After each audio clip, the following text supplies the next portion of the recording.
On this portion of the morning show on a Thursday morning, we're pleased to have State Senator Sarah Keyeski in the studio here in the 14th District. Good to see you back here. How's the Thank summer you. been for you, Sarah? Oh, the summer has been great. It's been nice and busy, but it's also had some calm times, which has been quite nice because I've needed to get a little bit refreshed once in a while. Catch your breath. Yeah, catch my breath. Exactly. Yeah, Spend some time with my family. Well, that's an important thing, too, because I know you're on the road a lot. Yeah. I'm busy.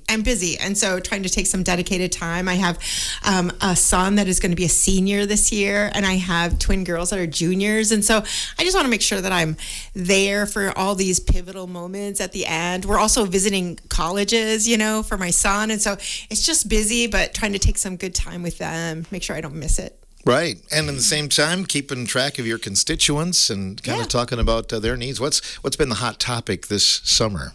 Oh, my. The KV lines? I mean, that's a hot topic. New one. Yeah, the 765 KV lines that are now being proposed. There's something called the Becky line, BECI, that is coming through much of my district. And so Richland County, Sauk County, Columbia County, and Dane County. So they just are sending out the company that is going to be presenting a proposal for building this line. They've already gotten the contract, essentially, because they went through this bid contract phase with there's so many acronyms, but let me try to limit it. But they already got the bid contract to build, and now they're looking at where to build the line, and they have some different ideas. And there's a lot of feelings about it because it's going to be big, and it's going to change the landscape some. And I think people are going to have a lot of feelings about it. Fair enough. It goes, potentially one of the lines goes right through my area, which is Lodi area. And so I think we're contending with an issue of, while there are advances in our world, there are losses that come with that, and we are going to need as a people, I think, and this is more of an existential sort of philosophical issue, but we're going to need to really contend with, what's the cost benefit ratio? And I think this is one of those. I think data centers is another, right, where we're really kind of needing to face if we want as much technological advancement, if we want the cloud, if we want to be able to have a smartphone in every pocket, if we want to be able to, make transitions across the world, if we want to be able to use GPS to plant our crops, if we want to be able to do all these things, then we need more energy. And what's the cost of that? And so I don't have any answers for that, but I think that's kind of where the rubber is meeting the road right now, where we're really having to take a look at that. And so anyway, there's going to be the company that is heading this. They are going to have some informational meetings in each of the counties that they're going to be proposing a line. And so there's going to be one in Richland Center coming up. Let me look at the date again. It will be on August 24th. So Monday, August 24th from 10 a.m. to 1 p.m. at the Richland Center High School. And so I would ask that people that are concerned about this, want to know more, want to have a say, they go to that and they speak with the people there, talk about their concerns and issues, and have their voices heard. I have heard, just doing this program, it really is of no benefit for Wisconsin residents. They're just kind of using Wisconsin to cut across toward the East Coast. And I'm not sure if that's Yeah, I guess I don't know. I'm not a specialist in this area. What I understand is there's something that's called the MISO network of transmission lines where we share energy. So we give energy and we get energy through these transmission lines with about 50, let's see, like something like 12 to 15 states and one province in Canada, Manitoba. And so it's not as if it doesn't benefit us at all. I don't think that's probably accurate, but it isn't just for us. It is transmission for this group of states that share, so that if you have low energy needs, but a different area of this MISO network needs higher energy, then they share and then they kind of pull it from another area. So it's kind of this network, if you will. It's a grid system. And so, and interesting, what they said is it was actually proposed, this plan was proposed before data centers were even on sort of really the horizon, these big data centers. This has been something in the works for some time now. And so I guess these lines are in other states, more to the east. We've not had 765 lines in Wisconsin, so this would be the first time. But yes, it's not just for us. It is to benefit others also. I think that is a correct statement. Okay. Some things we wanted to ask you about. Of course, school funding is another thing. I know you've been talking with some area administrators. You got another meeting today, but anything on the horizon, or have you heard anything? You weren't called back for a vote this summer, as we thought maybe you were. We were hoping, predicted that you might be. Yeah, we were hoping that we would be able to get some kind of compromise that would allow us to spend some of the budget surplus that we do have, but we didn't, and so that's unfortunate. I think the reality is that right now we are at a different crossroads in our state with what are our priorities and how will we create a budget to show those values or priorities. And a big question for that will be who's in the legislature. Who's going to be the governor? Who's going to be the majority in the Senate, and who's the majority in the Assembly? Because the two parties have some different priorities in those areas. Public school for Democrats is a huge priority. So I know all of the governor candidates, and I know our caucus in the Senate and in the Assembly.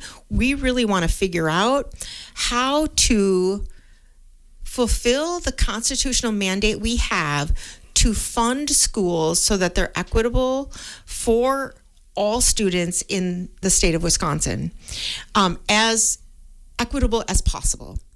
But that takes money.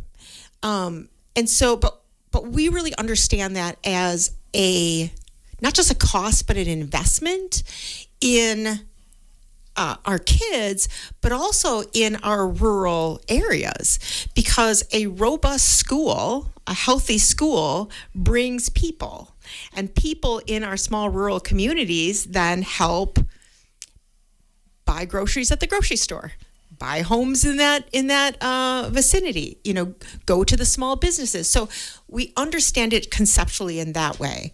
But our state has not provided the kind of support financially, the general purpose revenue, that it should have over the last, we're going on, 20-some years, if not more.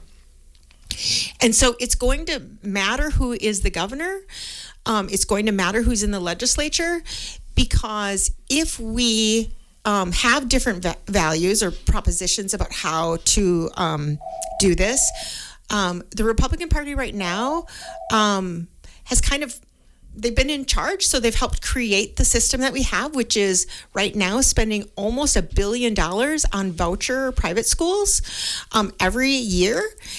We can't afford that if we want to be able to pay for our public schools and be able to do that so that our property taxes do not have to continually go up.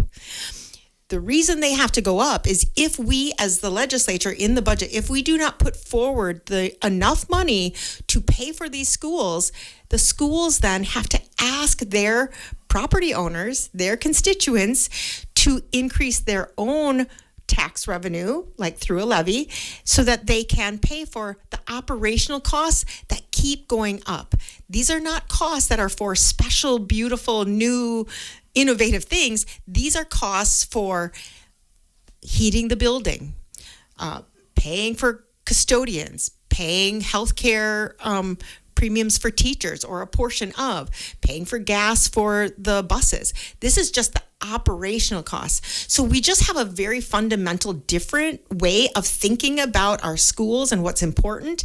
And in order to be able to fund them well, we are going to need to have a change in the legislature.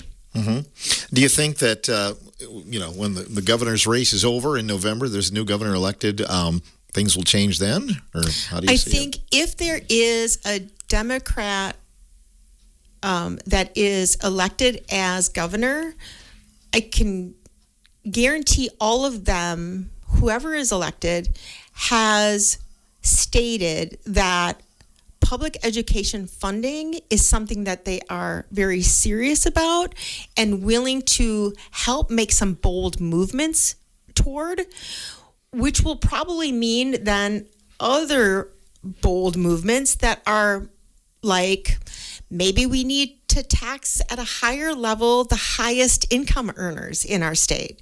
Maybe we need to change that right now so that those that can afford more do pay more.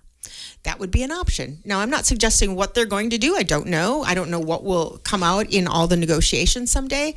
But that would be an option. Maybe we need to take away some of the credits we have for corporations that provide them some ways of saving money that perhaps we don't need to incentivize anymore, and so that we would have more money. So one of the things people are really afraid of is that we're just going to want to tax so that people have to pay more. That's not the goal. The goal is to be able to look at our budget now and see where we can make some shifts and adjustments so that we don't have this deficit in what our schools need, but we're also not harming the people that are then going to have to saddle a payment if we put it on the backs of the taxpayers, which is not our goal. Some other things I wanted to ask you about. I was curious about Notable Neighbors and that program. Could you talk about that, Sarah? Well, so one of the things that I have always thought is important is just community and service. I grew up on a small dairy farm in Cashton, Wisconsin, and one of the things that was pivotal in my growing up is memories of, I remember a farmer lost his house in a house fire, and the community just rallied, and did so many things to help them. Everything from helping to, tear down some things, to bring in the crops so that some time could be spent doing other things, giving money, obviously providing meals, that kind of thing. And there are stories like that throughout my life that I just remember. And so when I got into this legislative position, and prompted by Governor Evers, who made this the year of the neighbor in his address to the public, I thought, I love that idea and I wanna support it. So I'm doing something called finding people that others consider notable neighbors in my district that they recommend, and then we are choosing from those recommendations, and then I'm meeting with them and giving them accommodation and giving them something that I knit personally, because I love knitting and I love giving, like something that is personal, homemade, kind of like that, just as a small gesture. And so just kind of trying to highlight the fact that a lot of times people that do big, amazing things get noticed. I mean, even me, right? As a state senator, I get more credit than in some ways is comfortable. I would rather in some ways take some of that spotlight and say, hey, but look at this person that's doing this. Hey, look at this person that's doing this. And especially the people that really don't get noticed, because they help snowplow their neighbor's yard, and they maybe watch over their kittens when they're gone, and maybe they help cut down a tree when it has blown over in the wind, whatever. Like these small gestures, but are so pivotal in a community that help people feel connected and loved and just bonded in a way that helps bring our whole community up and better. Did you have someone from Lone Rock? I think I did. The first family that we had, Mike and Sarah Manny and their 2 kids. I got to meet with them, and they were just a really lovely couple. Again, I don't know who's getting nominated until we get these stories, and they were nominated by their neighbors who have just been so grateful for their willingness to help in small and big ways, like helping when there's been water in the basement or things like that.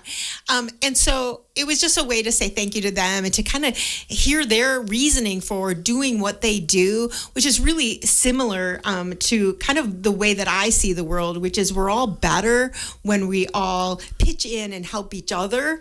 I think it both gives us more internally in our heart. It kind of swells, with joy and when we can give.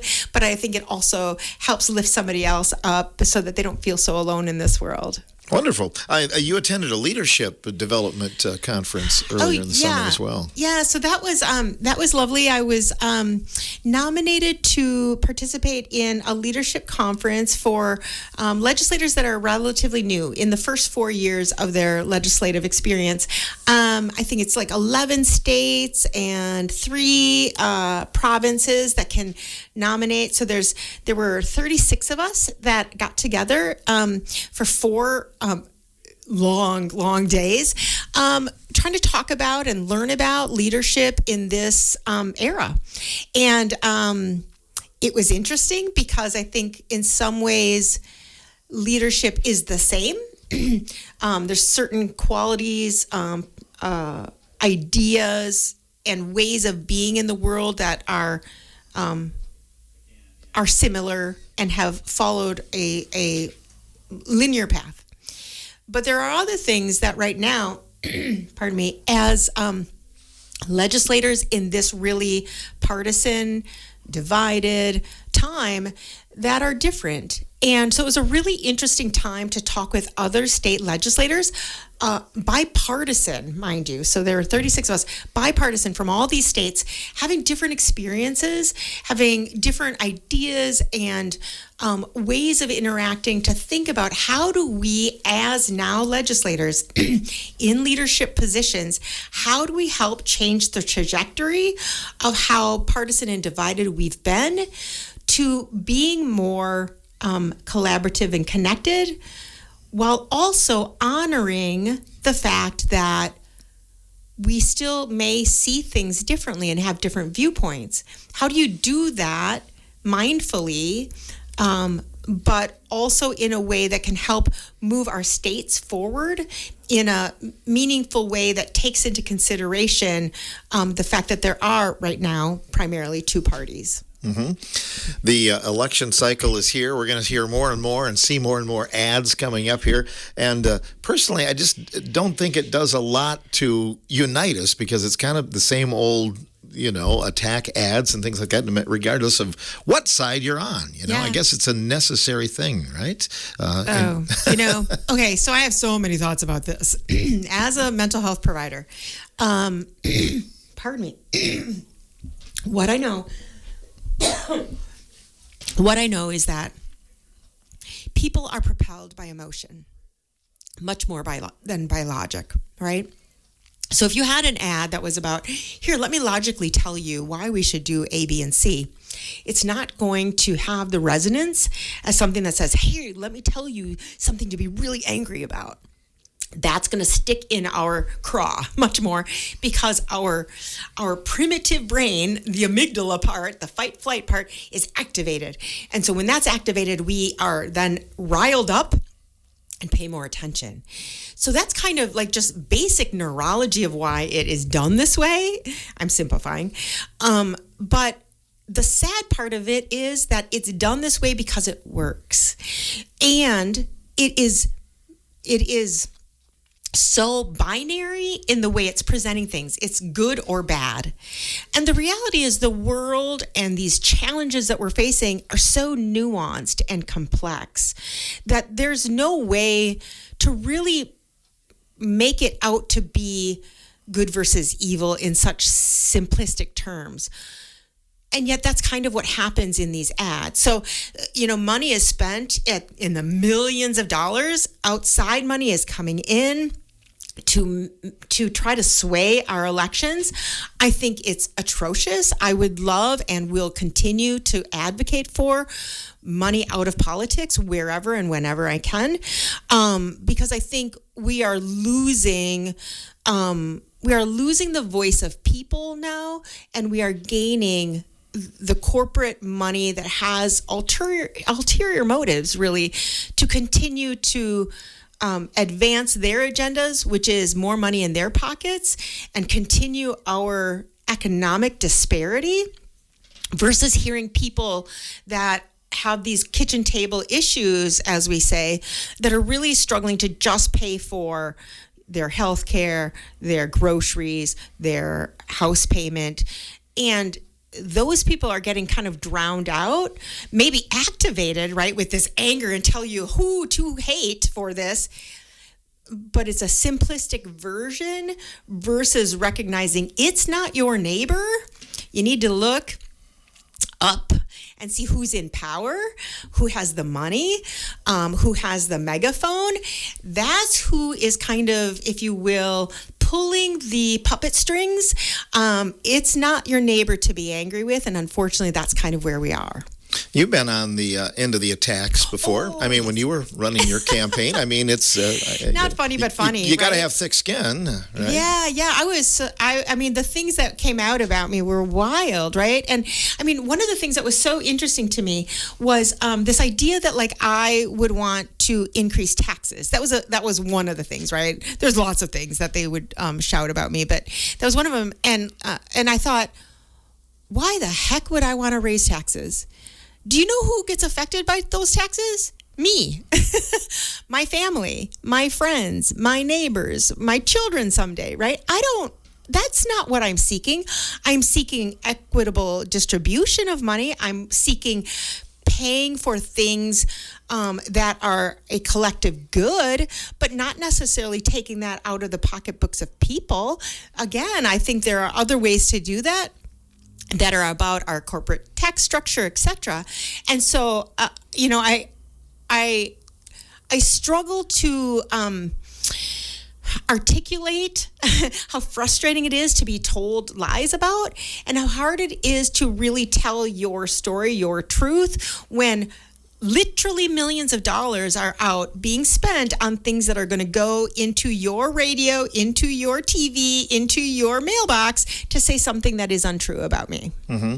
And I think the fallacy is that us in the media like that time. We don't necessarily like that time. I don't care what side, but I mean, we have to legally run these ads. Well, I'm going to just say this, and then I have one more thing that I want to flip to, if we can, before I'm out.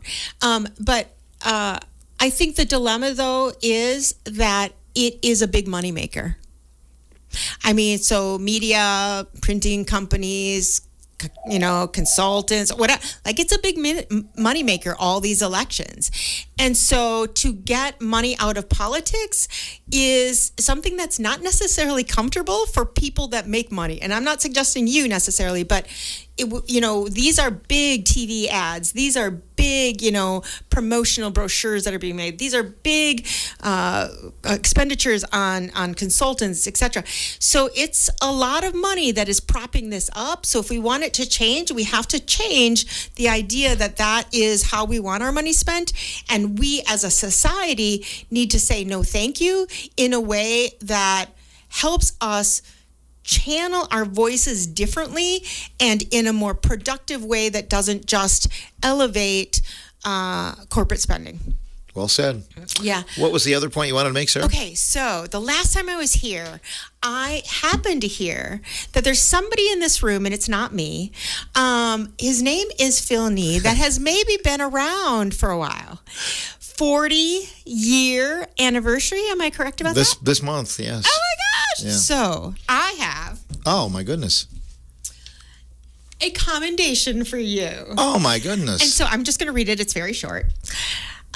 Know You by These presents, whereas Phil Nee is celebrating 40 years of broadcasting at Richland Center's Broadcasting Network, WRCO, FM 100.9, and whereas Phil is known for his unwavering passion for his work and efforts to uplift community members, educators, and local leaders, and whereas Phil brings music, local news, and essential community conversations to the Richland Center area, and whereas Phil currently serves as WRCO's general manager and hosts a variety of programs each week, including Those Were the Days and Saturday evenings.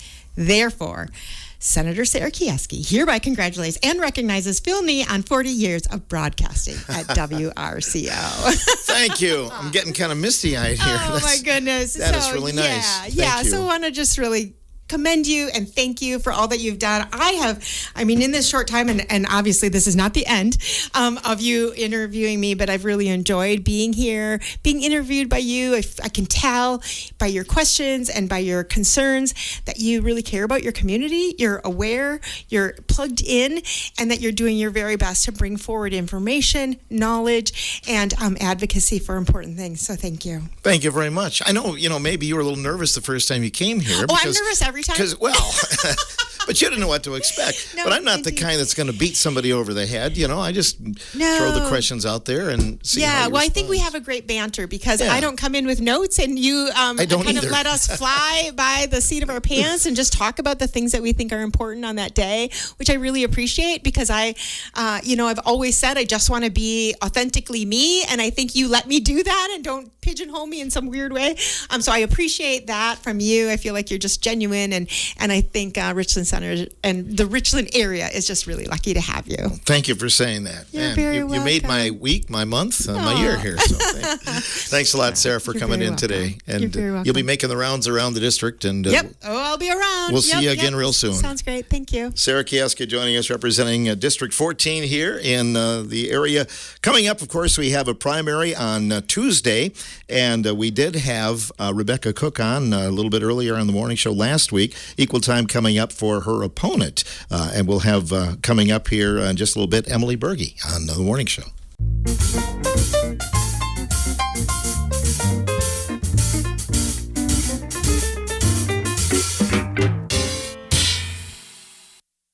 In our studio on the morning show today, Emily Berge is here running for Congress in the 3rd Congressional District. It is so nice to meet you. Yes, it's great to be here. Thank you for having me. You've been making the rounds here through the Congressional District, and what kind of has impressed you about some of these towns you've never seen before?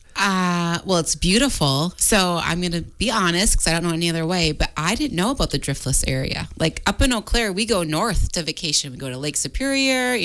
Our family goes to Cable, Wisconsin a lot.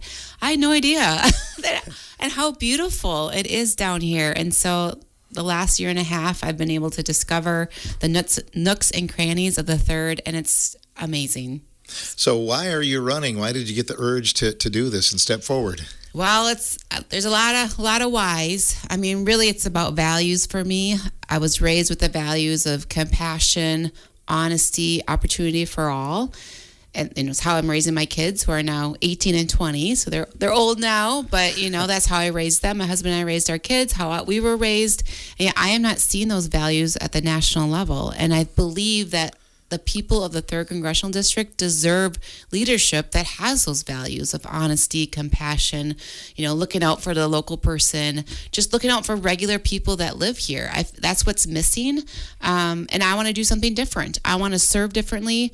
I've done that at the local level up in Eau Claire, serving on the city council for 8 years. At the local government, it's all about getting things done. And you serve your community, you get things done, and you care for your community. And that's what I want to do at the national level. So that's why I'm running. It's a big agriculture area here in the 3rd. What are you hearing from farmers these days, Emily? Yeah, I'm hearing a lot from farmers. That's a huge issue, and I'm traveling all over visiting people on their farms. And what I hear is that there's a lot of small and medium-sized farmers that they cannot make it anymore. Already it was hard, but over the last year and a half, it's gotten even harder with fertilizer prices going through the roof after the Iran war going on. Gas prices through the roof because of the war, but just this consolidation of power. Well, the consolidation of just these, the fertilizer companies, the seed companies. So you have this consolidation of just the farming adjacent companies, but also the farms itself. Our federal policy is bigger, go home. You have to. Our federal policy incentivizes the more you plant, the bigger you are. And so that's what farmers have to do is go big. They have to have a lot of output to cover the input. And it's just really hard now for small and medium-sized farmers to make a go of it. That's what I hear. But we can change that by electing people that will put the regular people at the table, give them a seat at the table. And that's why I'm running. Healthcare is another concern in this area and all across the country, isn't it? Mm-hmm. Healthcare is huge. And, my day jobs, I'm a licensed professional counselor, so a therapist. And so I'm a mental health provider. I've been a therapist for 20 years. I've worked in the Sacred Heart ER up in Eau Claire. It's where I got my 3,000 hours. So I did psych consults, suicide assessments in the ER. Then I've worked in schools. I've worked in, now I'm in private practice. But so mental health care, huge. There's so many barriers of mental health care and physical health care. And I've been hearing all about it. And then it's just, so I've been known as a problem for the last 20 years or more. It's getting worse. And then seeing the collapse of Sacred Heart in Eau Claire as I was president so I was the highest elected official in the largest city in our congressional district in Eau Claire because we don't have a mayor. So I was president in Eau Claire when we lost Sacred Heart. And so I saw the devastation to our community. And St. Joe's was closed too up in Chippewa, also in the 3rd. And it's terrible. We lost our morgue. We lost where people, women were going to have their babies. All these things that you don't, hospice services, counseling services, our inpatient behavioral health was gone.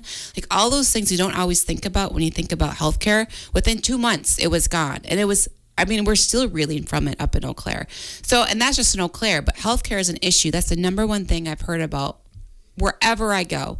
Healthcare is number one, and we have to do something about it. And it's just gotten worse over the last year and a half. The last two questions kind of coincide because farmers are struggling a lot of times, mentally. The Farmer Angel Network is a great resource, yes. But certainly some things need to be done in that regard too. Yes, right? Yeah. The suicide rates for farmers, it's heartbreaking how high that is. And it's a lot of loneliness too. And when you look at mental health care, it doesn't have to be necessarily a therapist. It really is connecting people. And so it's like my grandparents, my mom grew up on a farm. My grandparents lived on a farm. It was my second home growing up. They played hearts, they played they had their cards every Sunday, and that's mental health. That's what it's about. It's getting people together. Neighbors come over, and you get together, and that's what we need to encourage more. We need to be able to talk about it. We need to make sure that people are connecting, especially in the wintertime. In Wisconsin, we have, it feels like 9 months sometimes of the year. It's, it's hard to get out. So how can we continue to connect people? That's a huge protective factor with our mental health, and we need leadership around that as well. Housing, that's a big concern. Yes. People, first-time home buyers and people struggling to make rent and everything. Yeah, housing you're hitting all the top three. Healthcare, housing, AI is my top three. Data centers are what I've been hearing. And housing, number one. Housing hits urban and rural.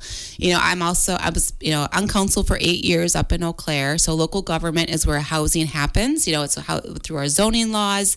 We try to, with economic development. But also, I'm the past president of the League of Wisconsin Municipalities. So this is a statewide organization that all municipalities in the state belong to, except for maybe 5. But being on that board for about 5 or 6 years, like housing was number one too, like making sure that communities, small, medium, large, have housing options for no matter your income level. If you're a first-time renter, that there's options. If you're buying your first home, there's options. If you can afford a bigger home, that there's options. If you're homeless, that there's options.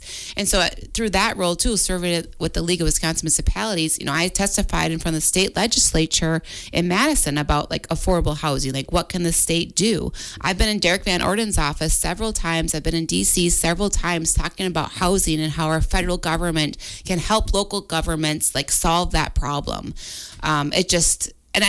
I believe we can do this. It's just having the people in place. It's up to the people to elect people that want to solve these problems, that have the experience that to do this, like I do, and we can get this done.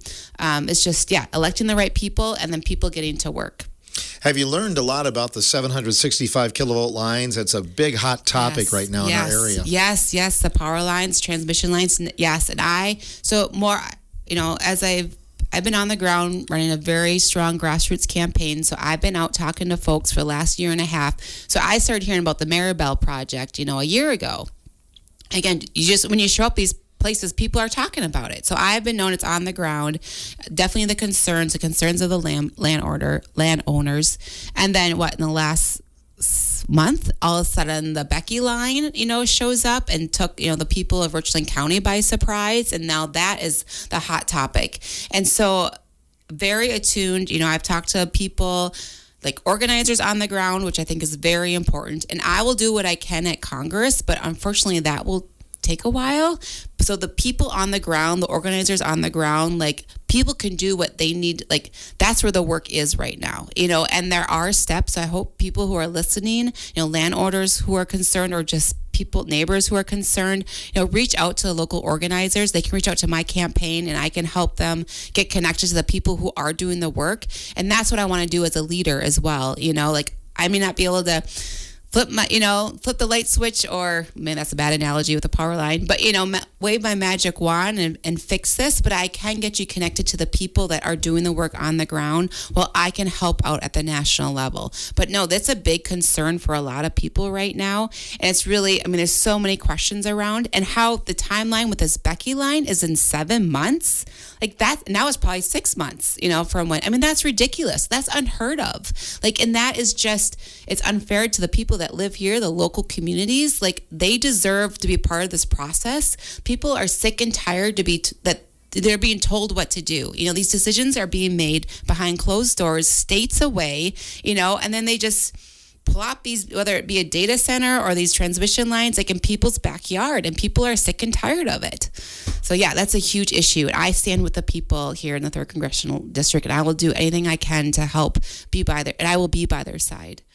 We hear from people on both sides that are just kind of feeling like nothing's getting done. There's a lot of arguing going on. How do you look to change that and maybe work with people across the aisle? Yes, definitely. So I have public town halls all the time. In fact, I'm the only candidate in this race that does this, where anyone can come to my events anytime. On my calendar, it's where I will be. And so people show up, which is great. It's what I want. And I believe that voters and constituents should need access to elected officials and their candidates. Anyway, so Republicans show up to my events, independents show up to my events, people who have not voted in a long time show up to my events. Democrats obviously show up to my events. And what they come out of, there's things, and sometimes it has gotten a little tense, I agree, but we figure it out and we have a conversation about it. And what everyone agrees with is what you just said. People are sick and tired of this divisiveness. They want just people to get things done. They're sick of money and politics too. That's another big thing. But people just want to be able to have these conversations. Like politics does not have to be nasty. Politics does not have to be hateful and yelling and bullying. Like politics can be people coming together and having a conversation. Now, serving in local government, this is what we do, right? Like I have a background in like working with people of all different backgrounds and solving problems. As a counselor, that's what I do. I've done family therapy. I've done couples therapy. I've worked with like employee groups, on the site of like a workplaces, working with different employees like that. You can do this. It's just getting people together and having conversations. And it's, again, I'm going to say it again, like bringing community together, getting people in the same room and talking through it. And you might disagree, but you know what? It's hard to hate up close. Right? That's a good point. Yeah. Like when you get in the same room and when you hear from different people, like you start to understand and you start to be like, oh, they're not a monster. They're just concerned about this. Oh, I understand that. And then you can come to a solution a little easier. So that's how I've done it. And that's how I will do in Congress too. It's very important. Again, my background in local politics and being a counselor and just to think who I am as a person, like, that's what we need, is just someone to bring people together and figure it out, which we can do. We just need the leadership to make that happen. Right, because I think we all agree on a lot of topics. Yes. We agree on our kids, and things like that, and our communities being strong, and our local business community. That's exactly right. That's exactly right. When you look up at a Venn diagram, what's the intersection? That's where you start. What do we agree on? But you're exactly right. People want like strong schools. They want to feel safe in their communities. People want good paying jobs. Like, people just want to be able to afford a good life. That's what most of us agree on. Right. What sets you apart from your opponent in next week's primary? Yeah. Well, I think my experience is huge. I've been elected 3 times in the city of Eau Claire. Again, I served as the highest elected official in the largest city in our congressional district, being past president as well at the League of Wisconsin Municipalities. So I have done the work. I've been in the arena doing this work. My opponent, she's been running for this seat for 6 years. And so there's a difference there, right? Like I have been, again, in the arena, solving problems, serving my community. I have a very public service background. I served in AmeriCorps. I've done volunteer work my whole life. When my kids were little, I served, I volunteered in their schools. So just that volunteer or that I'll say experience, that elected experience especially sets me apart. I think, there's some policy differences. Like I am the only candidate that is, supports a moratorium on data centers. I think that we need to get that figured out and it's not even a timeline for me. It's until we have regulations on data centers, but also AI. Again, I brought up AI. When I talk to young folks, you hit the top 2, healthcare, housing, but AI, and like people want regulations around this. We need to have oversight with these AI products. I'll just tell a quick story. Like my daughter, who's 18, she's going to go to school to be an illustrator. She's a very creative person, very proud of her. And, they both actually my kids go to Stout, so that's great. And my husband and I met at Stout, so that's kind of fun. But anyway, she got herself a tablet for school, for college, and she deliberately got an older model that didn't have AI like baked in it. And that's how people are that age, 18 through 20s, like they're sick of AI. And so I think it's really important to put a moratorium on all these huge data centers that are coming, which these transmission lines are feeding. Like it's all part of the same thing, right? It's these billionaires in California that are just like using us, like using our land, using our, they want us to pay for it. No, like we need to put a stop to it until we can get that figured out. So that's a big difference as well, just that moratorium on data centers. Yeah, a lot of people don't know what it is like living from paycheck to paycheck out here and, all across the country, right? Yes, right. I know. It's true. Yeah. Paycheck, it's really scary. And then healthcare as well, that goes, everyone needs access to healthcare. I support universal healthcare. That's another differentiation between, me and my primary opponent. I just believe that everyone should have access to healthcare, including mental health care. We are the richest country in the world, and people are having GoFundMe pages to pay for healthcare. Again, you talk to young people after they age off their parents' health insurance, if their parents even have health insurance, they go without health insurance. I feel like it's a compassion thing. It's what makes us strong as a company, or as not a company, as a country. It makes us strong as a country to make sure that our people are taken care of, and we need to prioritize, especially the people of Wisconsin. What will it take to win against Eric Van Orden in November for you or your opponent? Yeah, I think it's the people. So like I said, I am running a grassroots campaign. For the last 18 months, I've been out there. I had a goal. I still have a goal of shaking every hand, talking to every person, all 750,000 of them in the 3rd Congressional District, which I know is a lofty goal. But I think it shows you where my values are. Like, I have been showing up and people are responding. In Lafarge, I had 100 people show up at the town hall. In Viroqua, I had 120 people show up at the VFW for a town hall. And up in Pigeon and Trumpelow, I had a packed house. And these are small rural communities. In Galesville, I had a packed house at the library. I have over 600 people who have signed up to volunteer with our campaign. And so money is a part of politics. Unfortunately, that's just the way our federal government, that's the way the values have been, which is unfortunate. And I will work to get, that out of our government. So there's money, and whoever wins the primary, the money will be there. But only one of us has the people, has all this volunteer people power, and that's our campaign, and that's what we need to win in November. People so often take the people for granted. Outsiders, DC insiders, they take the people for granted. The DC establishment, the Democratic establishment, did not want me to run. They told me they didn't want a primary, that they had their candidate. And that's when I knew I had to run. You asked me my why. That's what sealed it for me. When they said, no, we don't want you to run, I said, well, then I'm running.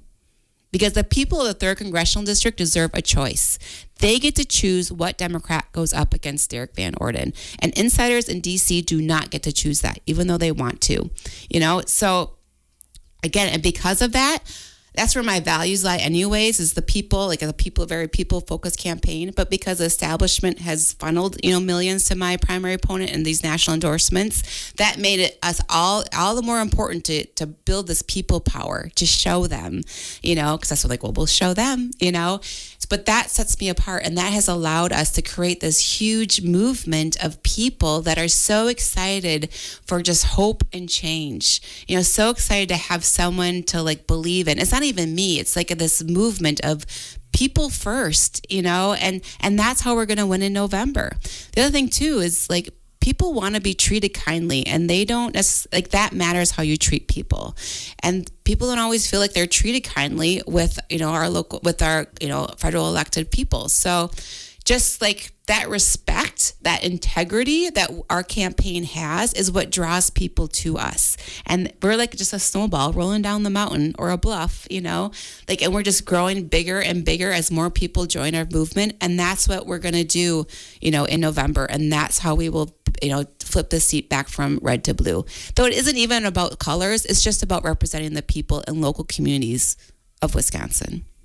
What about the governor's race? It was pretty crowded there for a while. Not as crowded now, but certainly it seems up in the air, right? Yeah, it does seem up in the air. It's been really interesting to be on the ground for the last 18 months, and I hear a lot from people, and as what everyone is talking about right now, and they ask me who I'm voting for, and I don't say it, I don't say anything, but yeah, there's definitely, I will say that people that are voting for, for Hong, they know that they're voting for Hong. And it seems like everyone else is kind of undecided.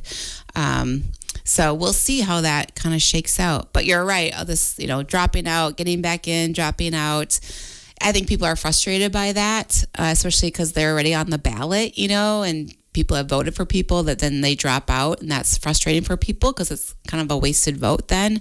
And I can certainly understand that. But we will see. 1 week to go.